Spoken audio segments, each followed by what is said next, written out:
We came together as an ordinary people in a community where we knew that when we walked out of our door, we saw the problems and issues. We saw the injustices in our communities. It was something that we had to face every day, but we had to make a very important decision.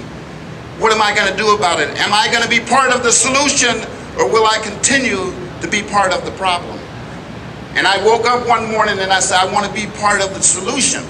So I went to my computer and I made up a simple flyer, and it basically said, let's have a community discussion about how we can collectively come together to address some of the issues in our community. And one of the main issues in our community was a lack of public transportation right in our community. And there had been a 20-year fight to get a bus to come from Pearl Street up to 1.3 miles, a 5-minute ride up to Albany Medical Center and connecting hospitals.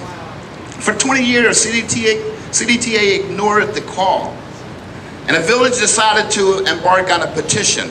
We went out and we amassed 1,500 signatures. We ran about 20-some newspaper articles, about 10 or 15 TV ads. And the people spoke. The people spoke everywhere we went to ask for a signature. People was excited to write that signature. They said, can I sign twice? I said, once is sufficient. Once is sufficient. And so after 1,500 signatures, all the newspaper articles and the TV ads, one day we got that wonderful, wonderful phone call from the executive director of CDTA and say, guys, enough is enough. Come in, let's talk about how we get that bus up Morton Avenue. Because people in my community had to take a bus 45 minutes out of the way just to get to the connecting hospitals, when it's only 1.3 miles right up the street, 5 minutes.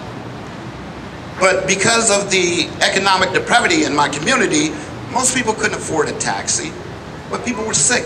So that 1.3 miles up the hill, we saw people in wheelchair, battery power running out. We saw literally people having strokes, heat strokes coming up the hill. And it's a treacherous hill if you ever traveled that hill. But we fought hard as a community, as a people, not just in the South End, but throughout the city of Albany and connecting towns. People signed a petition and say, you're right, you guys you need that bus. And finally, on November 9th, or 13th, Ms. Clever, I think it was, it's coming up on 5 years. And I just want to say that after that struggle, that fight, CDTA is one of our best partners today. We embrace that. We embrace that. You know,